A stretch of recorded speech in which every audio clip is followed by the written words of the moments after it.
There are things in this interview that are probably going to cost me my doctor. They're probably going to cost me my supply of marijuana. I don't care. This has to get out. Bob Ellison is nothing if not a survivor. Bone on bone in your right knee? Bone on bone arthritis in my right knee. Painful? Very painful.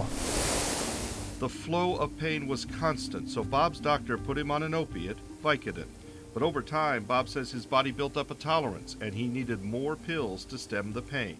Doctors told Bob that in his mid-30s he was too young for a knee replacement without risking that he'd later wind up in a wheelchair. So he took the pills and started to become a drug addict. I was taking 12, 14, 16 pills a day. I was supposed to be taking 3. And at night, Bob would lay in the dark and say the same silent prayer. Please, God, don't let my wife find me dead from opiates in the morning. And every time that happened, I was braver, and I would take one more pill that day than I did the day before. But worried that he was going to die soon, Bob made a radical choice to transition from opiate pills to marijuana to help manage his pain. This isn't some stoner stereotype about getting high, man, and playing hacky sack and all that. No, this is people's lives. This saved my life.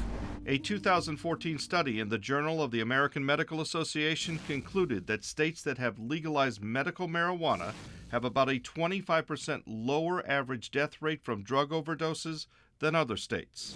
Another study found marijuana helped by 30% or more to control chronic pain, the reason people like Bob turn to it. I want to take medical marijuana for pain because I don't want to be an opiate drug addict.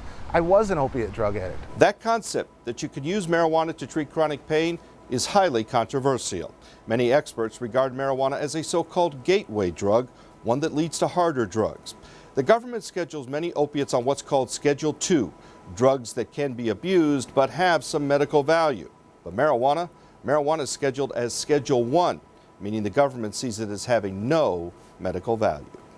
Is it harder to study if it's Schedule I than Schedule II or Schedule III? It's harder because there are more restrictions on it, absolutely.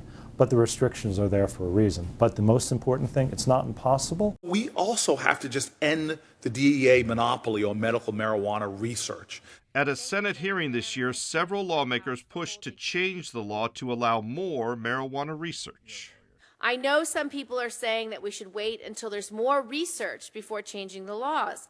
But the one thing that's blocking the research is the law. The DEA schedules drugs based on a review of scientific studies conducted by the Food and Drug Administration. But in its most recent review, the FDA found only 11 studies that met its criteria. The FDA said 11 studies was too small of a sample to draw conclusions from, but added, quote, the studies reviewed produced positive results suggesting marijuana should be further evaluated as an adjunct treatment for neuropathic pain. And here's what the FDA told Congress. There is a perception that being in Schedule I, marijuana is somehow less attractive for research. And I've heard that, and I think Dr. Weiss has heard that. Changing that perception, I think, has the potential to be powerfully important as far as supporting better research. We now know from the experience of millions that there are benefits of medical marijuana. We know that broad coalitions of medical professionals believe that marijuana should be an option for medical purposes. If marijuana was killing people, it would be on the news, it would be in the paper, it would be an epidemic. It's not. Opiates are the epidemic.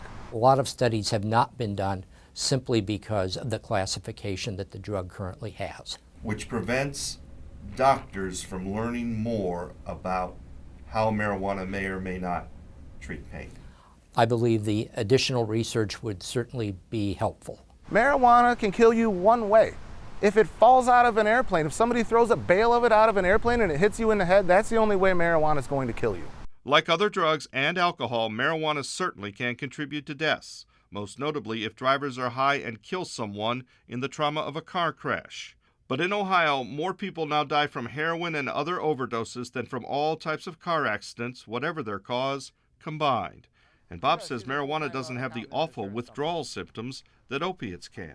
His doctor had wanted him to stay on opiates, though he said new rules on prescribing them meant Bob would have to come in more often. The doctor looked at me and said, this is what the DEA wants, so fine. I'm going to get rich peddling dope to you. That's what your doctor said? That's what my doctor said. Bob doesn't favor marijuana abuse, just its medical use for people like him. people trying to control severe chronic pain without overdosing on opiates. I don't think that I would still be alive if I was still on Vicodin and not using marijuana. It saved my life. Bill Scheel, Fox 8 I-Team.